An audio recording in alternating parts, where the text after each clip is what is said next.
Hello student, तो आ चुके हैं हम अगला पार्ट लेकर इस सीरीज का 100 कॉमन एरर्स जो हम कराने वाले हैं।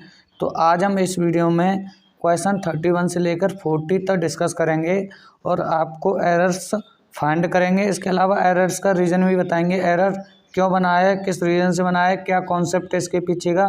तो ध्यान से देखिएगा लास्ट तक। तो क्वेश्चन 31 को रीड करिएगा मेरे साथ और आप अपने आप भी आंसर दे दीजिएगा, उसके बाद अपना आंसर चेक कर लेना। तो 31 का जो क्वेश्चन है, after knowing truth they took the right decision. सच्चाई जानकर उन्होंने अच्छा डिसीजन लिया, सही डिसीजन लिया।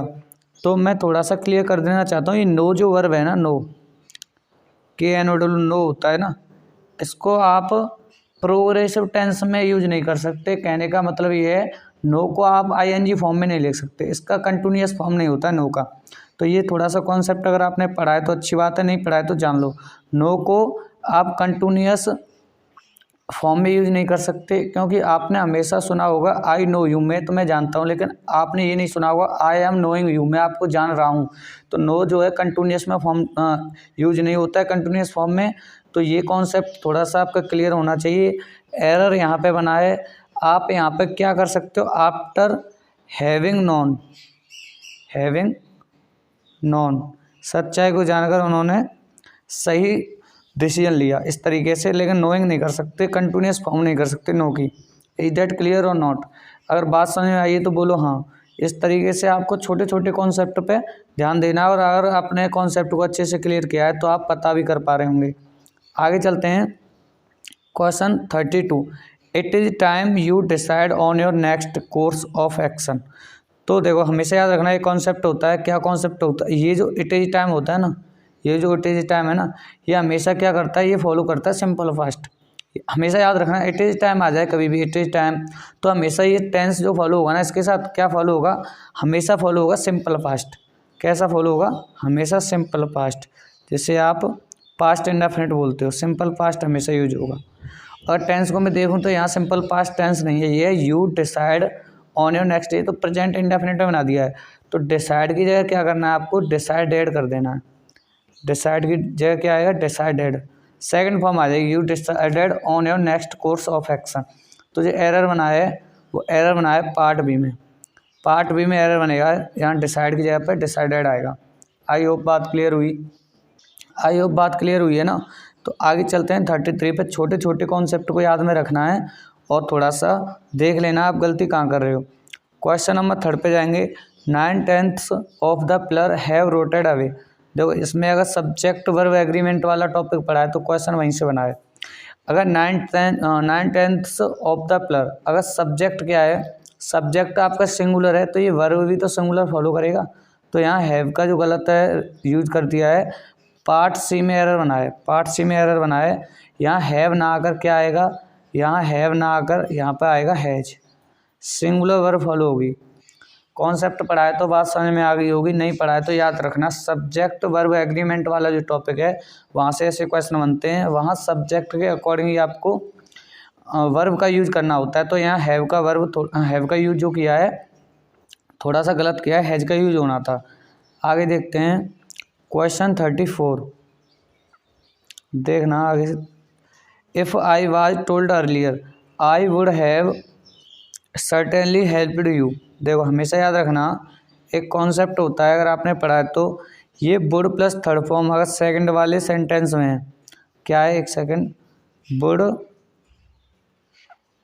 प्लस वर्ब की थर्ड फॉर्म अगर सेकंड वाले सेंटेंस में है, तो जो इफ़ वाला सेंटेंस होगा, जो इफ़ वाली क्लोज होगी, वो हमेशा क्या फॉलो करेगा, वो हमेशा फॉलो करेगा हेड प्लस वर्ब की थर्ड फॉर्म फॉलो करता है। इफ़ वाला क्लोज जो है, इफ़ वाला जो सेंटेंस है वो हमेशा हेड प्लस थर्ड फॉर्म आएगा। तभी सेकंड वाले सेंटेंस में क्या होगा, वुड प्लस B3 यानी वर्ब की थर्ड फॉर्म आएगी। यहाँ would have plus third form. अगर would have plus third form आपको दिखता है तो इसका मतलब है वुड हैव प्लस B3। तो इफ़ वाला क्लोज जो है हेड के साथ बनेगा, हेड प्लस B3 यानी थर्ड फॉर्म। तो यहाँ जो एरर बना है वो बना है आपके बाज की जगह पर। यहाँ आपका बाज गलत है, यहाँ आपका आना था हेड, उसके बाद टोल्ड अर्लियर से हेड प्लस B3 फॉलो करता है इफ़ वाली क्लोज। अगर सेकंड वाली क्लोज में would have plus third form हो तो याद रखना हमेशा।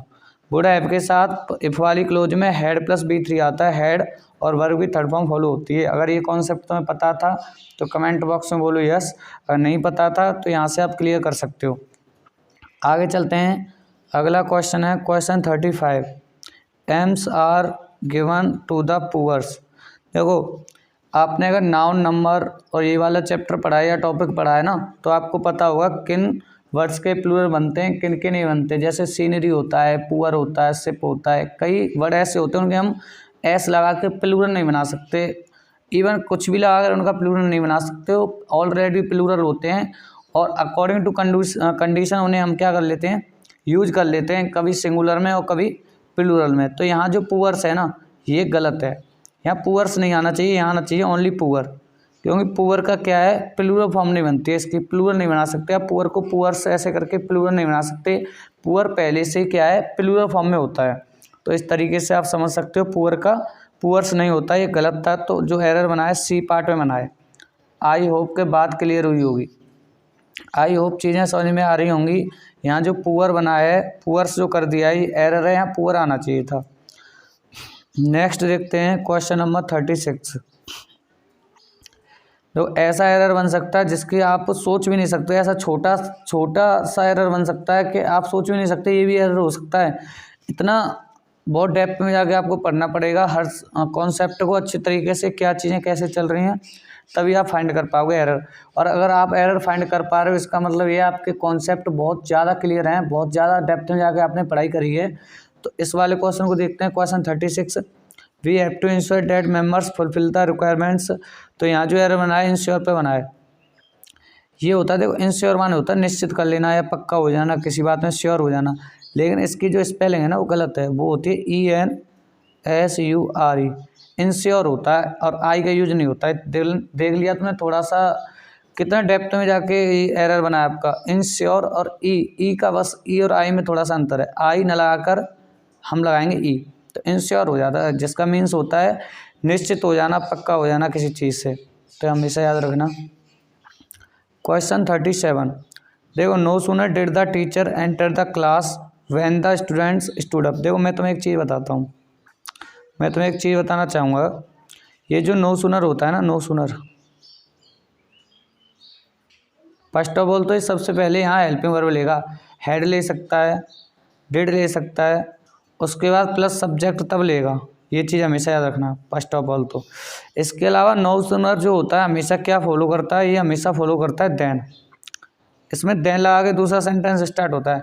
नो सूनर देन का हमेशा कॉम्बिनेशन याद रखना। जहाँ नो सूनर दिख जाए तुम्हें, जहाँ कहीं भी तुमको क्या दिख जाए, आपको दिख जाए नो सूनर, वहाँ आँख मीच के लगा दो क्या, नो सूनर दिखते ही आँख मीच के लगा दो कि उसमें देन आ रहा है या नहीं। वहाँ देन का यूज 100% होगा।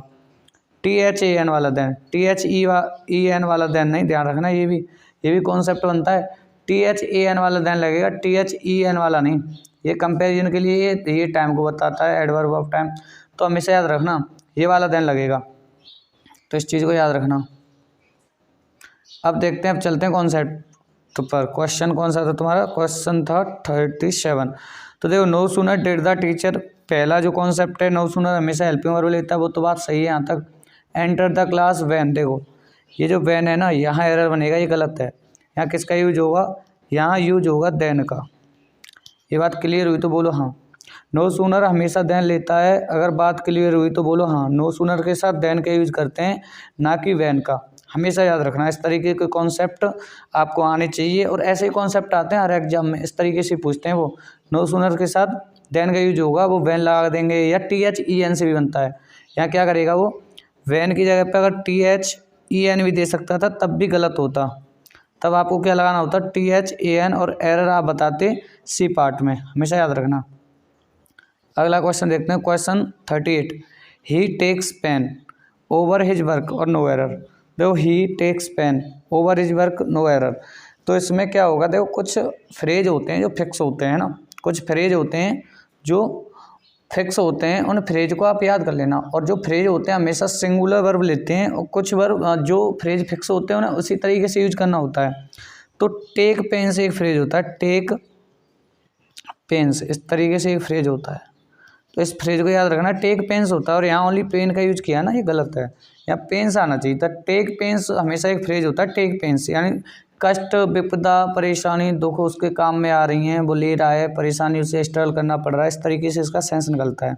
तो पेन नहीं, पेन्स आएगा, मतलब इसका फॉर्म थोड़ा सा एक परेशानी नहीं है, एक दर्द नहीं है, उसे बहुत सारी परेशानी है, बहुत सारी कठिनाई आ रही हैं उसके वर्क में, तो टेक पेन्स एक फ्रेज होता है। तो इस तरीके से आप इसे थोड़ा सा एनालिसिस कर सकते हैं। आगे देखते हैं, तो 39 देखेंगे, the scenery of Kashmir, the sceneries of Kashmir is very charming. देखो मैंने थोड़ी देर पहले भी बताए थे कि कुछ वर्ड ऐसे होते हैं जैसे लाइक सीनरी हुआ, ठीक है ना, सीनरी। और क्या होता है, जैसे अभी हमने पुअर्स का पुअर कर दिया था, सिप होता है या फिर हेयर होता है ना। कुछ शब्द ऐसे होते हैं जिनका हम प्लूरल फॉर्म नहीं बना सकते, तो हमेशा सिंगुलर फॉर्म में यूज करना होता है हमें, और इनसे वो क्या करते हैं, एरर बना देते हैं। पुअर को पुअर्स कर देंगे, सिप को सिप्स कर देंगे, सीनरी को सीनरीज कर देंगे, जैसा कि इस क्वेश्चन में किया है। देखो यहाँ जो एरर बना है ना, सीनियर से बना है, सीनरीज नहीं आएगा, यहाँ पे क्या आएगा, सीनरी आएगा। यहाँ पे इसका हम प्लूरल फॉर्म नहीं बना सकते, यहाँ आएगा सीनरी। तो यहाँ बस पहले पार्ट में एरर है, सीनरीज की जगह आपको क्या करना था, सीनरी करना था, मतलब उसका प्लूरल फॉर्म नहीं बना सकते। इज दैट क्लियर और नॉट?